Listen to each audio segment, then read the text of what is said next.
Hello students, मैं हूं मनोहर सूरी और स्वागत करता हूं आप सभी का आज के इस लाइफ साइंस के क्लास में।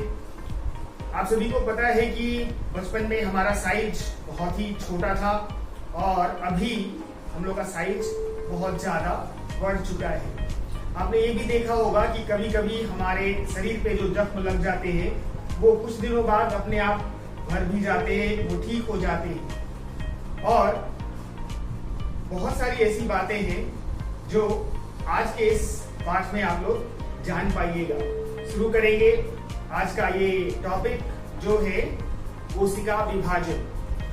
आप सभी को पता है कि कोशिका से ही हम लोग का शरीर बना होता है और इसकी जो आकार होती है वो निश्चित होती है, मतलब एक निश्चित आकार के बाद ये बढ़ती नहीं है। तो हमारा शरीर फिर बढ़ता कैसे है? बढ़ता है उनकी संख्या में वृद्धि होने के कारण। और संख्या में वृद्धि अर्थात विभाजन शुरू करेंगे, कोशिका विभाजन, और जानेंगे कि कोशिका विभाजन क्या है, यह कितने प्रकार का होता है और किन किन जीवों में किस तरह का कोशिका विभाजन होता है, किस विभाजन से हम लोग के शरीर की वृद्धि होती है, वृद्धि विकास होती है, किस विभाजन के द्वारा प्रजनन की क्रिया संपन्न हो पाती है और किस विभाजन के द्वारा जीवाणु एक से अनेक हो जाते हैं। सजीवों के शरीर में होने वाली वह क्रिया जिसके द्वारा एक कोशिका दो कोशिकाओं का या दो से अधिक कोशिकाओं का निर्माण करती है उसे कोशिका विभाजन कहा जाता है। कोशिका विभाजन जो है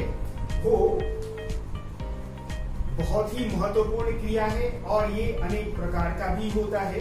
तो सबसे पहले हम लोग जानेंगे कोशिका विभाजन का क्या महत्व है और ये हमारे शरीर के लिए, हमारे जीव जगत के लिए ही क्यों जरूरी होता है। तो हम लोग के शरीर का वृद्धि और विकास कोशिका के संख्या और आकार पर निर्भर करती है। तो आकार इसका एक निश्चित आकार होता है, ये उससे ज्यादा नहीं बढ़ पाती। अर्थात हम लोग के शरीर का जो वृद्धि होता है वो कोशिका की संख्या के ऊपर ही होता है। कोशिका की संख्या बढ़ती है अर्थात आकार बढ़ता है।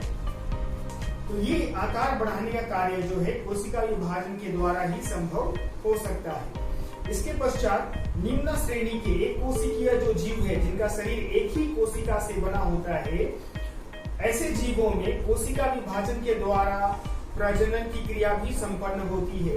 जैसे अमीबा, एक अमीबा है छोटा सा, वो एक ही कोशिका से बना हुआ है। अगर इसमें कोशिका विभाजन की क्रिया हो तो एक अमीबा से दो अमीबा बन जाएंगे अर्थात इसकी प्रजनन की क्रिया संपूर्ण हो जाएगी। इसके अलावे हमारे शरीर में जो जख्म होते हैं, घाव हो जाते हैं, छट जाता है, ये घाव भी कोशिका विभाजन के द्वारा कुछ ही दिनों में भर जाया करता है अर्थात नए नए कोशिकाएं उस जगह को आकर घेर लेती है और हमारा घाव भर जाता है। अर्थात कोशिका विभाजन हमारे वृद्धि विकास के लिए, प्रजनन के लिए, घावों के भरने के लिए बहुत ही आवश्यक है और इसके बिना भी जीवन की कल्पना संभव नहीं हो सकती है। तो इसके पश्चात हम लोग जानेंगे कोशिका विभाजन कितने प्रकार का होता है और किन किन कोशिकाओं में ये अलग अलग प्रकार के कोशिका विभाजन संपन्न होते हैं।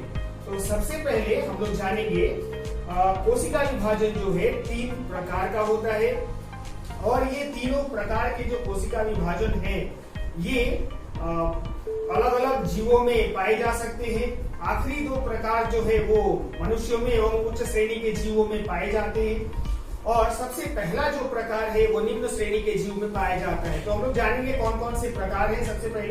सबसे पहला जो प्रकार है वो है अमाइटोसिस या असूत्री विभाजन। अमाइटोसिस या असूत्री विभाजन को हम लोग डायरेक्ट डिवीजन भी कहते हैं। डायरेक्ट डिवीजन कहने का अर्थ ये है कि इसमें जो कोशिका है वो सीधे सीधे 2 भागों में बढ़ जाती है। सीधे सीधे 2 भागों में तो सभी कोशिकाएं बढ़ जाती है, लेकिन उसके अंदर की जो प्रक्रिया है जैसे क्रोमैटिन से क्रोमोसोम का निर्माण होना, क्रोमोसोम के निर्माण होने के पश्चात उनका डुप्लीकेशन होना, मतलब अलग क्रोमोसोम का निर्माण होना और इसके पश्चात कोशिका विभाजन के समय केंद्रक के विभाजन के द्वारा क्रोमोसोम को अलग अलग ध्रुवों तक पहुंचाना और इसके पश्चात कोशिका विभाजन का संपन्न होना, ये सारी क्रियाएं इसमें नहीं होती। असूत्री कोशिका विभाजन विभाजन की वह विधि है जिसमें एक कोशिका सीधे सीधे दो कोशिकाओं में बढ़ जाती है, अपने केंद्रक द्रव्य को लेकर, अपने क्रोमोसोम को लेकर और अपने कोशिका द्रव्य को लेकर सीधे सीधे दो भागों में बढ़ जाती है। अब ये बढ़ने की जो क्रिया है, इसके अंदर में आपको पता होगा शायद बैक्टीरिया या अमीबा के अंदर में जो केंद्रक होता है या बैक्टीरिया के अंदर जो क्रोमोसोम होता है, ये वास्तव में बहुत ही संवेदनशील हिस्सा है। इसका जल्दी जल्दी डुप्लीकेशन होना जरूरी होता है और होने के साथ ही ये केंद्रक वाला जो हिस्सा है एक डम्बेल के आकार में परिवर्तित हो जाता है और पूरी की पूरी कोशिका उसके पश्चात, अगर ये कोशिका है तो ये इस तरह से बीचों बीच संकुचित हो जाएगी और दो कोशिका का निर्माण हो जाएगा।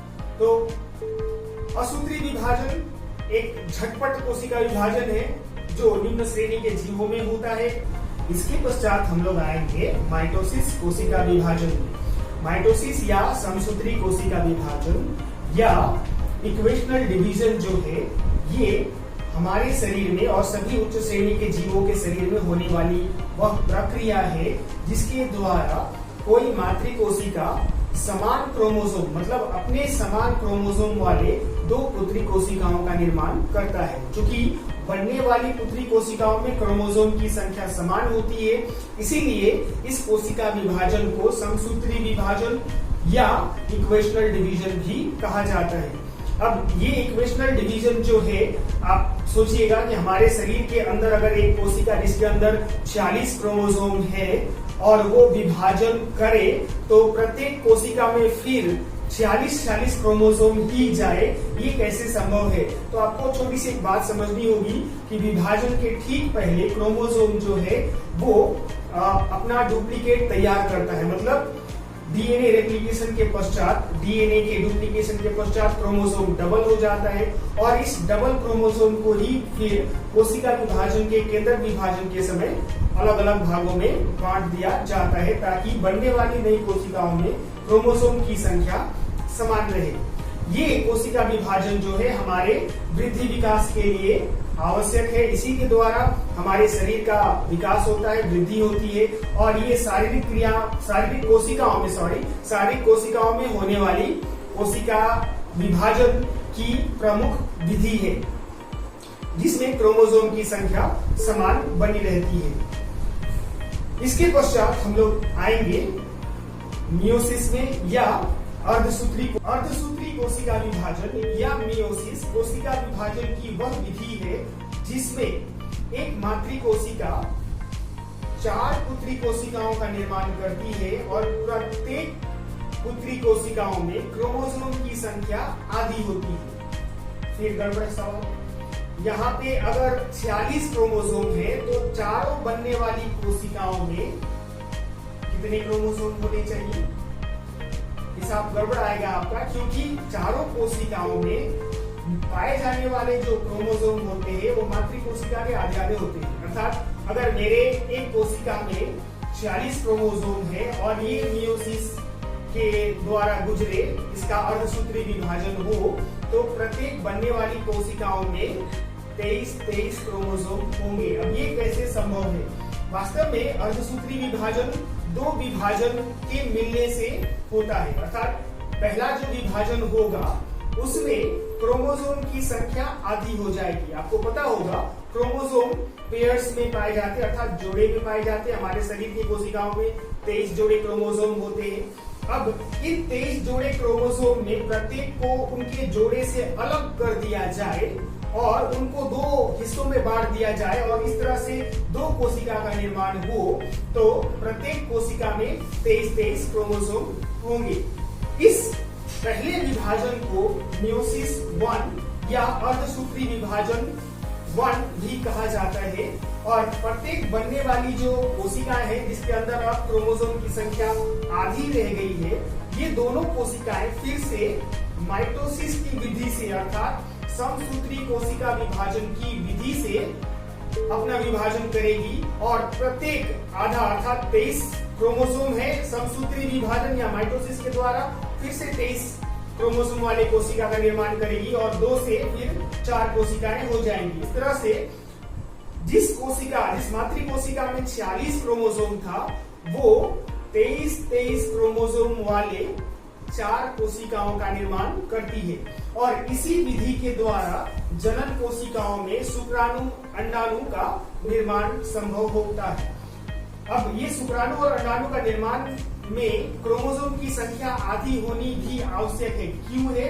क्योंकि आपको पता होगा शायद, या अभी नहीं भी पता होगा, कि क्रोमोसोम जो है वो लैंगिक प्रजनन के समय 2 कोशिकाओं का आपस में मिलते हैं, मतलब क्रोमोसोम का मिलन होता है। अगर ये क्रोमोसोम आधे नहीं कर दिए जाए तो मिलन के पश्चात इनका संख्या वास्तविक संख्या से 2 गुना हो जाएगा, अर्थात डबल हो जाएगा। इसीलिए उस मिलन के पहले सेक्सुअल रिप्रोडक्शन या लैंगिक प्रजनन के पहले इनकी संख्या को आधा कर देना जरूरी होता है। मतलब जंतुओं में, उच्च श्रेणी के जंतुओं में ऐसा ही होता है कि लैंगिक प्रजनन के पहले जो युग्मक का निर्माण होता है वो अर्धसूत्री विभाजन के द्वारा या मियोसिस के द्वारा होता है, जिसके कारण उनमें क्रोमोसोम की संख्या आधी हो जाती है। तो ये थे कोशिका विभाजन का महत्व और कोशिका विभाजन के प्रकार। इसे एक बार बता दूं आपको, कोशिका विभाजन जीवों के शरीर में होने वाली वह विधि है जिसके द्वारा एक कोशिका एक से अनेक कोशिकाओं का निर्माण करती है। इसका महत्व क्या है अगर पूछा जाए तो आप बता सकते हैं, कोशिका विभाजन जो है शरीर के वृद्धि विकास के लिए आवश्यक है, कोशिका विभाजन घावों के भरने के लिए आवश्यक है, कोशिका विभाजन प्रजनन के लिए आवश्यक है। कोशिका विभाजन के बिना इन तीनों क्रियाओं का होना असंभव है। ना तो हम प्रजनन कर पाएंगे, ना हमारा वृद्धि विकास संभव हो पाएगा, और ना ही हमारे कटने चटने या घाव होने पर हमारे घाव भर पाएंगे। इसके पश्चात हम लोग जाने कि कोशिका विभाजन जो है 3 प्रकार का होता है, असूत्री या अमाइटोसिस, समसूत्री या माइटोसिस तथा अर्धसूत्री या मियोसिस। असूत्री कोशिका विभाजन निम्न श्रेणी के जीवों में, जीवाणुओं में, बैक्टीरिया में, अमीबा जैसे जीवों में होने वाला विभाजन है, जिसमें कोशिका सीधे सीधे डम्बेल के आकार में आती है और 2 भागों में बट जाती है। डायरेक्ट डिवीजन जो जिसे हम कहते हैं ये होता है। इसके पश्चात हम लोग जाने की दूसरा जो विधि है वो है समसूत्री विभाजन या माइटोसिस। इस विभाजन में बनने वाली पुत्री कोशिकाएं मातृ कोशिका के बराबर क्रोमोसोम लिए रहती है, अर्थात इसमें क्रोमोसोम की संख्या मातृ कोशिका के बराबर होती है, और इसी कारण से इसे समसूत्री विभाजन या इक्वेशनल डिवीजन भी कहा जाता है। और अंत में हम लोग जाने अर्धसूत्री विभाजन के बारे में। अर्धसूत्री विभाजन की वह विधि है जिसमें कोशिका आधे क्रोमोसोम संख्या वाले 2 या 2 से अधिक कोशिकाओं का निर्माण करती है, और इसी अर्धसूत्री कोशिका विभाजन के कारण लैंगिक प्रजनन संभव हो पाता है, अर्थात युग्मकों का गैमेट्स का निर्माण हो पाता है, और जीवन की ये प्रक्रिया जो है वो चलती रहती है।